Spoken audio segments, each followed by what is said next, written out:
Je suis Aurélie Vibet, je suis la directrice du Bachelor Modélisme Concepteur à l'Institut français de la mode. Alors ce programme s'adresse à toute personne qui a un niveau bac ou un baccalauréat avec une connaissance technique, soit en ayant effectué un BTS métier de la mode ou un bac pro métier de la mode, ou un bac général avec après des formations spécifiques techniques comme un CAP ou des écoles, on va dire des formations privées pour apprendre et maîtriser la technique afin d'intégrer la formation. La technique demandée pour intégrer le Bachelor Modélisme Concepteur est le patronage, le moulage, la couture, la CAO, une petite connaissance en moulage. Alors la particularité justement du Bachelor Modélisme Concepteur, c'est le mot concepteur, où on forme des modélistes, on forme des techniciens, mais pas seulement des exécutants et pas seulement des techniciens. On demande une part de créativité, d'être force de proposition et de recherche, et c'est pour ça que dans cette formation, on accorde une importance à la culture mode et notamment à une matière qui s'appelle le processus créatif où en fait on demande aux modélistes de pouvoir rechercher par volume des formes et de pouvoir développer les modèles. Donc c'est très important que le modéliste soit capable d'analyser, de développer, de rechercher et de proposer. On accorde une importance très grande à la technicité, au fait que le travail technique soit bien réalisé, mais on demande toujours qu'il y ait une réflexion derrière pour pouvoir toujours enrichir et développer davantage les exercices et notamment par des projets personnels puisque chaque exercice sont accompagné après d'un projet personnel qui est vraiment une création de l'étudiant en partant des contraintes techniques qu'il aura apprises avant de par l'exercice théorique. Ce qu'il faut savoir, c'est que le Bachelor Modélisme Concepteur est en alternance, donc ça marche sous forme de modules. Il y a 6 modules par année et en fait chaque module travaille un sujet précis afin de se concentrer sur des exercices bien précis et au moment où l'étudiant repart en entreprise, il a fini complètement son exercice et le thème abordé. Donc c'est évolutif évidemment au niveau de la pédagogie puisqu'en première année on va travailler tout ce qui est jupe, corsage, chemise, robe. En deuxième année on va commencer à travailler les blousons, on va travailler sur le pantalon, la veste et en troisième année on va un peu plus aller en profondeur dans ces connaissances puisqu'on va retravailler le tailleur de façon plus poussée, plus créative et chaque fin d'année est clôturée par un projet de fin d'année et en dernière année un projet de fin d'études et en fait ils doivent travailler un sujet donné. Par exemple la première année où ils ont travaillé les bases, ils vont devoir créer leur propre robe chemisier et qui permettra d'articuler en fait et le travail appris sur la jupe et le corsage et mis ensemble, proposer eux-mêmes leur propre modèle pour faire une robe créative en moulage, en patronage, afin de regrouper toutes les matières étudiées et toutes les compétences qui pourront être validées et travaillées au fur et à mesure des années. Et en troisième année, la fin des modules se clôture par un jury de professionnels qui va juger les compétences acquises durant ces 3 années. Et là, ils devront nous présenter une sorte de mini-collection avec minimum 2 silhouettes en tissu à présenter devant un jury de professionnels et de personnes qui travaillent à l'Institut français de la mode, donc de professeurs et de professionnels. L'important, c'est de vraiment montrer que tous les blocs de compétences sont acquis de par la maîtrise technique, le discours, la présentation, les portfolios, la recherche, la culture, voilà, afin de valider toutes les matières apprises durant ces 3 années. Alors pour pouvoir s'inscrire dans le programme, il faut aller sur le site internet de l'Institut français de la mode dans l'icône Bachelor Modélisme Concepteur et il y a plusieurs documents à nous fournir afin d'étudier la candidature, notamment les relevés de notes, les bulletins scolaires, pour qu'on vérifie le niveau scolaire et les anciennes formations effectuées.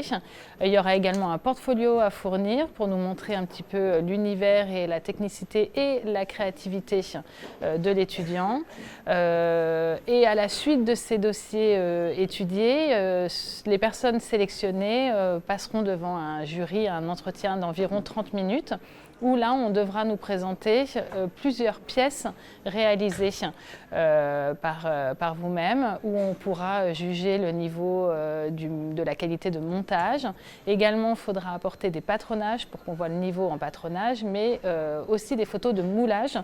pour qu'on voit s'il y a des petites connaissances en moulage, même si le moulage va être essentiellement appris durant la formation, il faut quand même qu'on voit qu'il y a des petites connaissances. Également, on pourra discuter ensemble du portfolio et du CV, du parcours de l'étudiant. Alors, les points forts du bachelor modélisme concepteur sont déjà l'alternance. C'est une grande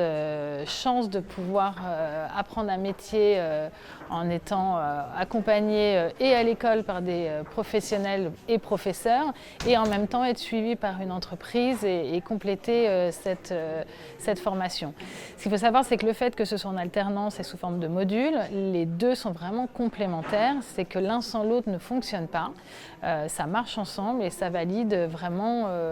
toutes leurs connaissances au fur et à mesure des mois et des années. Donc ça, c'est déjà un point qui est très important au niveau de ce bachelor. Également, c'est les modules. Le fait de travailler sous forme de modules leur permet de pouvoir se consacrer exclusivement à des exercices et à des sujets au moment de l'école et de pouvoir développer, s'approprier et personnaliser des exercices. Et également, quand ils sont en entreprise, de pouvoir travailler sur des projets et non pas les commencer et être obligé de partir au milieu de semaine pour aller à l'école. Donc l'un dans l'autre, ça a des avantages pour vraiment pouvoir s'impliquer et s'investir et au niveau de l'école et au niveau de l'entreprise. Le fait de ne pas être que exécutant, et justement de pouvoir être constamment en recherche de volume, d'être capable de proposer. C'est vraiment un point fort pour les étudiants de ce bachelor parce qu'ils arrivent à être directement autonomes en sortant. On arrive à un moment où ce bachelor arrive avec un niveau d'ancienneté suffisant pour que maintenant nos anciens étudiants deviennent aussi nos nouveaux recruteurs dans les entreprises. Donc les entreprises savent très bien la qualité de travail à l'école et dans ce bachelor, donc connaissent exactement les profils qui vont embaucher. Le métier de modéliste est un métier de passion, donc à partir du moment où c'est des métiers manuels, en plus, il faut être passionné et on peut pas mentir en fait. Quelqu'un qui ne sera pas passionné n'y arrivera pas, puisque on compte difficilement ses heures quand on commence à se lancer dans un projet personnel. On a envie d'aller toujours plus loin, de chercher, de développer encore plus. Donc oui, c'est un métier de passion, c'est un métier de patience, c'est un métier qui s'apprend sur le long terme. Donc ils arrivent avec déjà des connaissances techniques qui sont obligatoires pour intégrer ce diplôme, mais en même temps, ils vont continuer à le travailler pendant 3 ans. Et malgré ça, même en sortant avec quand même une bonne autonomie, des bonnes compétences et connaissances, ils vont continuer à travailler et à développer ce métier encore pendant des dizaines d'années derrière, puisque c'est un métier qui est constamment en évolution de par les nouvelles tendances, les nouvelles matières, les nouvelles demandes, les designers. Donc en fait, il faut constamment se remettre en question, constamment chercher. Donc c'est un métier de passion et que nous, on va essayer, au fur et à mesure de ces 3 ans, on va essayer de leur transmettre notre passion, puisque tous les professeurs sont extrêmement passionnés et impliqués dans ce qu'ils font, et on va essayer de leur inculquer ça au mieux possible pour augmenter encore plus leur envie de faire ce métier qui est un très beau métier et dont on ne peut pas se passer dans une entreprise, puisque le modéliste fait vraiment le lien entre la partie technique, couture et la partie studio, puisque c'est le modéliste qui va mettre en forme en fait les idées du styliste avant qu'après ça passe dans les mains des mécaniciens pour le faire devenir réel en montage. Donc c'est un métier lien entre d'autres métiers de passion et un métier qui est important et inévitable dans ce domaine.